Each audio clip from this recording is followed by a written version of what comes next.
Movie के start में हम मांजी और उसकी बहन को देखते हैं जो अब थोड़ी सी मेंटली डिस्टर्ब हो गई थी और इन सब की वजह खुद मांजी था। एक दिन उसने अपने सुपीरियर के ऑर्डर पर एक करप्ट इंसान को मारा था, लेकिन जब एक दिन मांजी को ये बात पता चली कि उसके सुपीरियर ने उससे झूठ बोला था कि वो इंसान करप्ट नहीं था, तो मांजी ने अपने सुपीरियर के साथ साथ बाकी सब लोगों को भी मार दिया था। लेकिन वहाँ पर उसकी बहन मांजी का हस्बैंड भी मौजूद था और उसको भी मांजी ने मार दिया था। ये सब कुछ मांजी ने खुद अपनी आंखों से देखा था, जिसके बाद वो मेंटली डिस्टर्ब हो गई थी। और फिर इन सब के बाद मांजी ने अपनी बहन मांजी को अपने पास ही रखा हुआ था, लेकिन उस इंसिडेंट के बाद मांजी को वांटेड कर दिया गया था। अब एक दिन मांजी अपनी बहन के साथ जंगल में था, तभी वहाँ पर उसको एक औरत मिलती है। वो औरत पिछले 800 सालों से अभी भी जिंदा थी। जब मांजी उस औरत से बात कर रहा था तब वहाँ पर बाउंटी हंटर का एक बहुत बड़ा ग्रुप मांजी को मारने के लिए पहुँच जाता है। वो लोग मांजी की बहन को किडनैप कर लेते हैं। मांजी उनसे कहता है कि अगर तुम मेरी बहन को छोड़ दोगे तो मैं तुम्हें कुछ भी नहीं कहूँगा। अब इस ग्रुप का लीडर मांजी से वेपन्स को नीचे रखने के लिए कहता है। मांजी उसकी बात मान लेता है, जो वो सभी वेपन्स को नीचे रख देता है। लेकिन जैसे ही मांजी अपने भाई के पास जाने लगती है, इस ग्रुप का लीडर मांजी को मार देता है। अब ये सब देखने के बाद मांजी को बहुत ज्यादा गुस्सा आ जाता है। वो इस ग्रुप के सभी लोगों को एक एक कर मार देता है और इसी के दौरान मांजी की एक आंख बहुत बुरी तरह से इंजर्ड हो जाती है और साथ ही उसका फेस भी कट जाता है और मांजी का एक हाथ भी फाइट के दौरान कट गया था। और लास्ट में मांजी के सामने सिर्फ इस ग्रुप का लीडर ही बचता है। मांजी अब उस ग्रुप के लीडर को भी मार देता है, लेकिन अब वो भी बहुत ज्यादा इंजर्ड हो गया था। इसके बाद वहाँ पर वही औरत आती है जो 800 सालों से जिंदा थी। मांजी उस औरत को कहता है कि तुम मुझे मार दो, अब मेरी लाइफ की आखिरी वजह भी खत्म हो चुकी है। लेकिन वो औरत मांजी को मारने की बजाय उसकी बॉडी में ब्लड वॉर्म्स को प्लांट कर देती है। उसकी वजह से वो वॉर्म्स मांजी की बॉडी को हील कर देते हैं और अब मांजी का कटा हुआ हाथ भी छूट जाता है।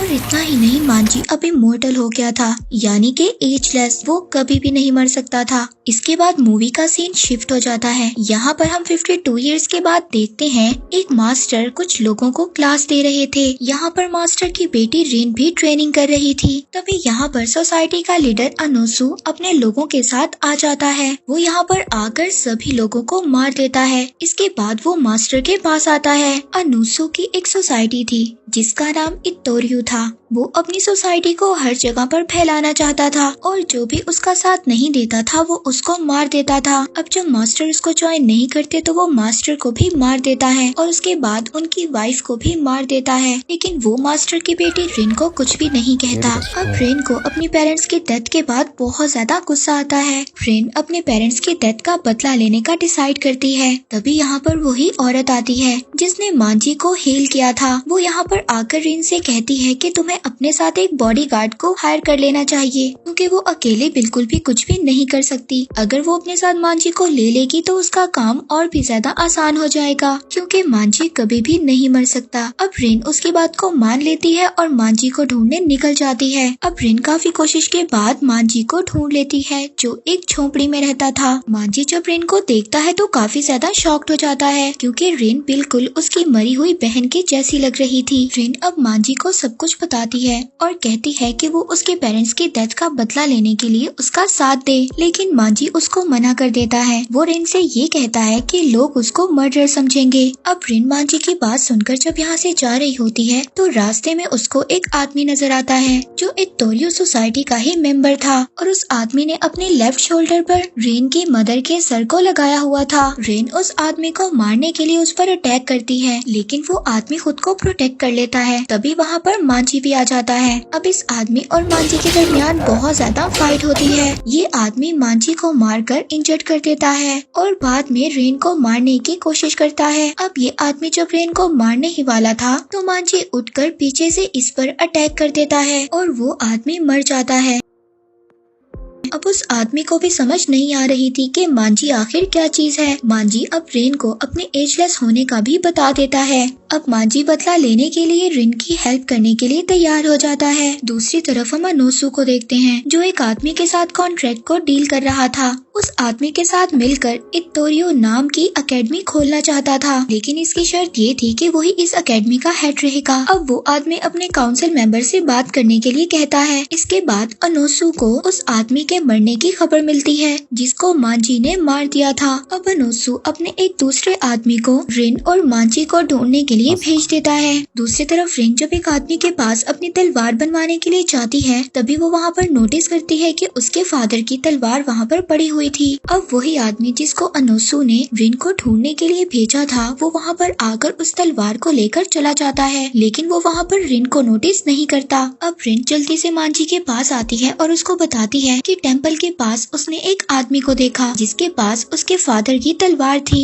अब मांजी उस आदमी को ढूंढने के लिए निकल जाता है, लेकिन वो आदमी खुद से मांजी को ढूंढ लेता है। जब इनके दरमियान बहुत ज्यादा फाइट होती है तो वहाँ पर मांजी फाइट के दौरान दलदल में फंस जाता है, जिसकी वजह से वो आदमी मांजी पर भारी पड़ता है। लेकिन लास्ट में मांजी उस आदमी को भी हरा देता है और उस आदमी को जिंदा छोड़ देता है। अब वो आदमी भी मांजी के बारे में ये जान चुका था कि मांजी इमोर्टल है और वो उस आदमी से तलवार लेकर रिन को दे देता है। अब वो आदमी अनोसु के पास वापस जाता है और उसको भी मांजी के इमोर्टल होने का बता देता है। वो कहता है कि वो आदमी नहीं है, वो एक मॉन्स्टर है। वो बताता है कि उसकी बॉडी के वॉर्म्स उसके जख्मों को भर देते हैं। नेक्स्ट सीन में हम देखते हैं मांजी और रिन जब एक रेस्टोरेंट में जाते हैं तो वहाँ पर एक आदमी आता है जिसको दोबारा से अनोसु ने रिन को मारने के लिए भेजा था। अब वो आदमी मांजी से कहता है कि अगर तुम चाहो तो हम दोनों मिलकर अनोसु को खत्म कर सकते हैं, लेकिन मांजी उसके ऑफर को नहीं मानता। इसके फौरन बाद वो मांजी पर अटैक कर देता है। मांजी उस आदमी को भी अपनी तलवार से मार देता है, लेकिन मांजी जब उसको मारकर यहाँ से जाने लगता है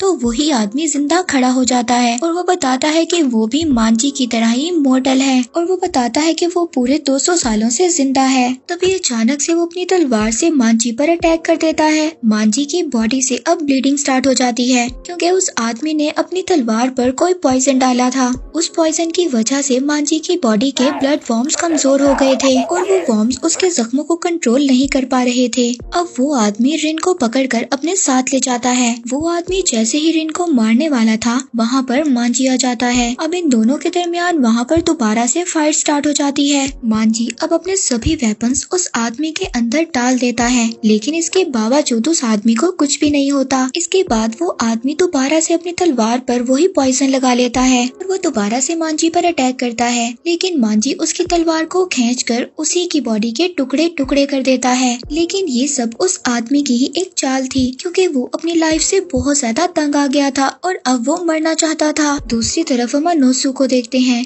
जिसको अपनी एकेडमी को चलाने के लिए परमिशन मिल चुकी थी। वो यहाँ पर बहुत ज्यादा खुश था क्योंकि अब सभी स्कूलों को उसके ऑर्डर्स को मानना था। तभी वहाँ पर एक आदमी आता है और वो अनोसु को उस आदमी की डेथ के बारे में बताता है जिसको मांजी ने मार दिया था, जो इमोर्टल था। इसके बाद अनोसु अब रिन और मांजी को मारने के लिए अपने सबसे लॉयल फॉलोअर एक लड़की थी उसको भेजता है। अब वो लड़की आते ही सार मांजी पर अटैक कर देती है, लेकिन मांजी अब वीक हो गया था क्योंकि उसके जख्म अभी पूरी तरह से भरे नहीं थे। वो लड़की मांजी को बहुत ज्यादा जख्मी कर देती है। वो लड़की अपनी तलवार से मांजी का हाथ भी काट देती है, लेकिन तभी उसे ये बात समझ आती है कि उसके पास ऐसी कोई वजह नहीं थी कि वो मांजी से फाइट कर रही थी। तभी यहाँ पर रिन तलवार लेकर उस लड़की के सामने आ जाती है और उसको कहती है कि मांजी मुझे प्रोटेक्ट कर रहा है और मैं इसको मरने नहीं दे सकती। इस इंसिडेंट के बाद अब वो लड़की भी इत्तोरियो ग्रुप सोसाइटी को छोड़ देती है। अब रिन मांजी के जख्मों की बैंडेज करती है। जब वो अगले दिन प्रैक्टिस के लिए जंगल में जाती है तो वहाँ पर वो अनोसु को देखती है। रिन खुद पर कंट्रोल नहीं कर पाती। अब उससे बदला लेने के लिए वो उस पर अटैक कर देती है, लेकिन वो बहुत ही आसानी से रिन से बच जाता है और वो रिन को बताता है उसके फादर को उसने अपने ग्रैंडफादर का बदला लेने के लिए मारा था। वो यहाँ पर रिन को कुछ भी नहीं कहता और वहाँ से चला जाता है। फिर अगले दिन मांजी और रिन एक ग्रुप के एक लड़के से मिलते हैं। अब वो ग्रुप भी अनोसु को मारना चाहता था, इसलिए अब मांजी और रिन अब उस ग्रुप के साथ मिल जाते हैं। यहाँ पर इन्हें ये बात पता चलती है कि अनोसु एक जगह पर जाने वाला है। ये लोग डिसाइड करते हैं कि ये सब लोग उस वहाँ पर जाकर अनोसु को मार देंगे। अब ये लोग उसका पीछा करने के लिए उसके रास्ते पर चल पड़ते हैं। तभी रास्ते में इनको अनोसु मिलता है, लेकिन वो अनोसु नहीं था। उन लोगों ने इन लोगों को ट्रैप करने के लिए एक लड़की को अनोसु के कपड़ों में भेजा सोचा था। वहीं पर इन लोगों को इत्तोरियो ग्रुप के कुछ लोग घेर लेते हैं। अब मांजी और उस दूसरे ग्रुप का लड़का इनका सभी मिलकर मुकाबला करते हैं। अब वो आदमी जो दूसरे ग्रुप का मेंबर था वो उस लड़की के साथ बदतमीजी करने की कोशिश करता है जो अनोसू के भेष में आई थी। तभी रिन उसको ये सब कुछ करने से रोकती है, लेकिन वो रिन को वहाँ पर मारने की कोशिश करता है। मांजी अब उस आदमी का वो हाथ ही काट देता है जिससे वो रिन को मारने की कोशिश कर रहा था और वो वहाँ से भाग जाता है। अब मांजी रिन को घर वापस ले आता है, उसकी बैंडेज करता है और उसको खाना खिलाता है। यहाँ पर रिन को वो अपनी कहानी भी बताता है कि कैसे उसने अपनी बहन को खो दिया था। जब मांजी घर पर नहीं था तो उसको रिन का एक लेटर मिलता है और वो लेटर देखकर ये समझ आता है कि रिन अकेले ही अपना बदला लेने के लिए निकल गई है, क्योंकि रिन अब ये नहीं चाहती थी कि उसकी वजह से मांजी की जान को कोई खतरा हो। लेकिन मांजी रिन को ढूंढने के लिए उसके पीछे निकल जाता है। दूसरी तरफ हम अनोसू को देखते हैं जो उस काउंसिल से मिलने के लिए गया था जिसने उसको अकेडमी की परमिशन देनी थी, लेकिन अब वो इनकार कर देता है। यहाँ पर अनोसू ये बात समझ आता है कि उस आदमी ने उसको अपने ट्रैप में फंसा लिया था। अब यहाँ पर अनोसू को काउंसिल के बहुत ज्यादा लोग उसको घेर लेते हैं। तभी अनोसू यहाँ से भागने लगता है। यहाँ पर रिन भी उसको ढूंढते हुए आ जाती है। वो रिन को बताता है कि इत्तोरियो ग्रुप को गैर कानूनी करार दे दिया गया है और अगर तुम भी अपनी जान बचाना चाहती हो तो यहाँ से भाग जाओ। दूसरी तरफ हम देखते हैं कि इत्तोरियो ग्रुप के सभी लोग मर गए थे। मांजी को भी जंगल में कुछ लोग घेर लेते हैं और उसके हाथ में चेन फंसाकर उसको मारने लगते हैं, लेकिन ये लोग मांजी को मार पाते इससे पहले मांजी अपने हाथ को ही काट कर अलग कर लेता है, लेकिन दोबारा से उसका हाथ हील हो जाता है और जुड़ जाता है। के बाद वो इन तीनों आदमियों को मार देता है जो इसको मारना चाहते थे। दूसरी तरफ अनोसू और रिन को भी काफी ज्यादा लोगों ने घेर लिया था। एक आदमी यहाँ पर रिन को मारने के लिए आता है, तभी वहाँ पर मांजी आ जाता है और उस आदमी को मार देता है। मांजी उन सब लोगों से कहता है कि अगर किसी ने भी रिन को मारने की कोशिश की तो मैं यहाँ पर एक भी इंसान को जिंदा नहीं छोड़ूंगा। वो सभी लोग अपने लीडर के ऑर्डर पर यहाँ पर फाइट के लिए तैयार हो जाते हैं और मांजी पर अटैक कर देते हैं। यहाँ पर मांजी और अनोसू उन लोगों का मुकाबला करते हैं और बहुत टाइम तक उन दोनों की फाइट चलती है। तभी इस फाइट के दौरान अनोसू इंजर्ड हो जाता है। अनोसू को बचाने के लिए वही लड़की आ जाती है जिसको अनोसू ने मांजी और रिन को मारने के लिए भेजा था। दूसरी तरफ मांजी भी बहुत ज्यादा इंजर्ड हो गया था। तभी वहाँ पर वही आदमी भी आ जाता है जिसका मांजी ने हाथ काट दिया था। वो यहाँ से रिन को उठाकर ले जाता है। यहाँ पर मांजी सभी लोगों को मार देता है और इस फाइट में अनोसू को बचाते हुए वो लड़की भी मर जाती है और अनोसू के लिए खुद को सेक्रीफाइस कर देती है। दूसरी तरफ मांजी रिन को बचाने के लिए उस आदमी के पास चला जाता है। उस आदमी ने अपने कटे हुए हाथ में नुकीले वेपन्स लगा लिए थे। वो यहाँ पर मांजी से सभी वेपन्स को रखने के लिए कहता है, लेकिन मांजी यहाँ पर अपनी पुरानी गलती को रिपीट नहीं करता। वो अपने पास एक छोटी सी नाइफ रख लेता है। वो मौका मिलते ही रिन की रस्सी को वहाँ पर काट देता है और रिन वहाँ से भाग जाती है। मांजी उस आदमी से फाइट के दौरान वो एक पहाड़ से नीचे गिर जाते हैं। मांजी तो संभल जाता है, लेकिन वो आदमी एक बेल को पकड़ लेता है। वो आदमी काफी ज्यादा नीचे चला गया था। वो मांजी से कहता है कि मैं दोबारा तुम्हें मारने के लिए जरूर आऊंगा। इसके बाद मांजी उस बेल को काट देता है जो उस कटे हुए हाथ वाले आदमी ने पकड़ी हुई थी।